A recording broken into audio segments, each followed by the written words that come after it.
Ikusten ez dena, horixe izango da gaurko gure solasaldiko gaia, izan ere antzokietan, pantalla aurrean gauza eder askoak ikusten ditugu, baina guk horiek ikusi eta gozatu ahal izateko atzean sekulako lana dago, lanbide asko daude eta horietako batzuk ezagutuko ditugu gaur. Az gaitezen ba, lehendabizikoarekin. Euskarazko bikoizketan diharduen aktore eta esatari bat ezagutuko dugu lehenik eta behin, marrazki bizidun eta telesail askori ahotsa jarri diena. Biba, Amaia Ugartemendia Zumeta. Kaixo, Amaia. Apa. Arratsaldeon. Arratsaldeon. Amaia, zuk betidanik izan duzu gustoko interpretazioa? Bueno, ni berez abestu izan dut beti, bizi guztin. Eta duela 3-4 urte esan nun, berriro nahi dut konektatu nire alde horrekin.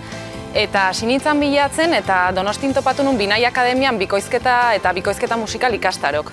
Eta esan nun, apuntatu ingo naiz, eta hortxe jo nintzen. Eta zergatik erabaki zenuen horretan sartzea? Ze gauza, ez dakit, kantu klasetara joan zintezken, esate baterako, zergatik bikoizketa?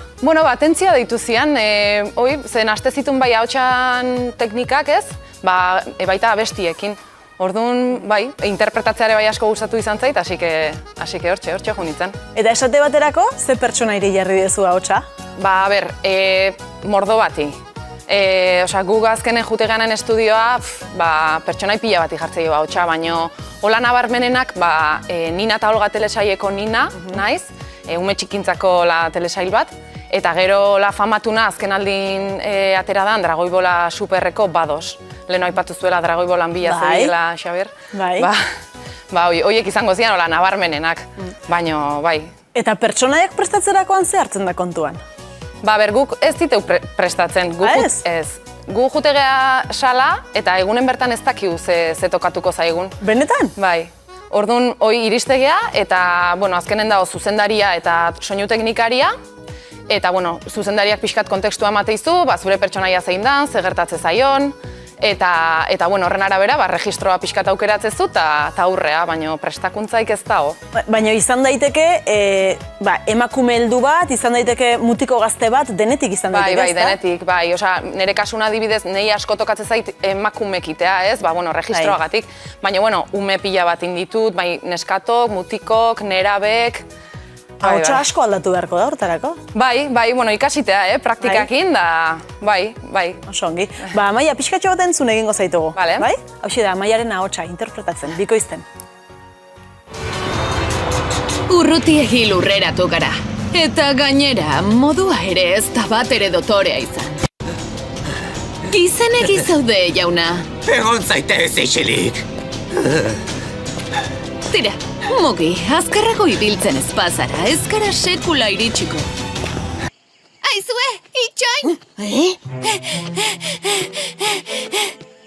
Neska horrek? Hortxe, denetik entzun dugu, baita arnas hotxak ere, ez da? Bai, aldribak deitzen dira, hoxe, gestok edo jatea zoazenen, holako egiteiteu. Hori ez da errexea izango edo, oitu egin beharko da xieran behintzat. Bai, oitu itezea, bai. Gero, pipa, parrak eta, parrak bai praktikatu behar die, tripa hola, eta bai. Eta parrean negarrak, sentimenduak adieraztea? Karo, inbar dezu, esageratu ze ez daukezu beste rekursoik, bakarrik ahotsa, orduan dena hor plasmatu behar dezu. Amaia, eta zuri iruditzen zaizu zuen lana baloratua dela edo erabat ikusezinak zarete? Nik uste guain arte nahiko ikusezina izan dela, baina bai ikusten nahi naizela azken aldin, batez ere sare sozialetan bikoizlari asko aurpegia ematen hasi diela, ez? Eta, nahi gustatzen zait, eta hola ere, esatezuna ez, balion jartzea baita gure lana. Bai, eraberean, itzultzaileen kasuan bezala, nik itzulpen gintza ikasi nuelako, ez da, ikusezina izateak berak ere bere alde hona baduz, esan nahi du ongi egina dagoela lana, ez da? Bai, esateu, bikoizketa honena dela notatze ez dana, ez? Zuk nabaritze bali mazu hor, zoze gaizki dago, así que bai. Amaia, gustatuko litzai guke, ez dakit posible den, zuzenean bikoizketa bat egitea? Probatxo bat iteak, Probatxo bat egingo dugu? Bai. Jarriko ez dugu bideo bat eta... Venga. Eta ea zuk zer esaten duzun? Bai, hasiko gara? Ba. Osongi? Ikus ezagun bideo arduan. A ber. Kaixo Maialen, kaixo Xavier, ni Nina naiz eta Olga eta bion partez, muixu handi bat bidali nahi dizuegu, mua? Arratsaldeon guztioi, ni Bados naiz, 6. unibertsoko aingerua. Esan didate zuek ere 6. denboraldian zaudetela. Biba zuek! Oso ona, baina. Oso ona. Eskerrik asko. Gainera, ez da erresa izango, noski, pertsonaiak ahoa zabaltzen duenean hizketan hasi behar duzu, eta ahoa ixten duenean isildu egin behar duzu. Bai, horri sinkronia ditze zaio. Eta bai, hoi praktikatutea, klasetan, eta gero lanen eta, bai, ohituta gaude horta, bai. Wow. Bai. Orain arte zure pertsonaiak gustokoena? Ba, orain arte Bados, joe, azkenen... Garrantzia duelako, ez da? Bai.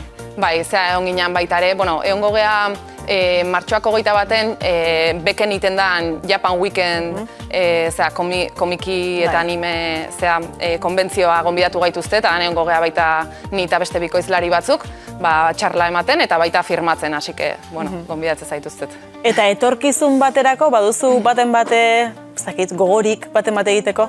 Ba, bia, etorkizuneako alde batetik nahiko nuke, ojala, One Pieceko Nico Robin pertsonaia bikoiztu. Ados. Desiatzen nao, eta aber posible dan. Gainera, Badosen ahots berak ez du egiten... Bai, hoi da. Ahots berdina da, hasi que ondo gelituko zaio seguro. Eta gero beste alde batetik, duela gutxi hasi nintzen nire proiektu pertsonala Amaia Lokuzioak izena dula, Instagramen aurkitu nazakezue, @AmaiaLokuzioak, edo pagina weba baita, eta hor ja eskaintza ditut beste mota batzutako lokuzioak, gehiago korporatibok edo iragarkitako, eta baita ere, hor gonbidatena. Hortik ere badagolako bidea, ez da? Bai, hoxe. Songi. Amaia, eskerrik asko. Zuei gonbidatzeagatik. Aurpegia jartzearren, zure ahotsari, beste lagun bat ezagutuko dugu. Oso ondo.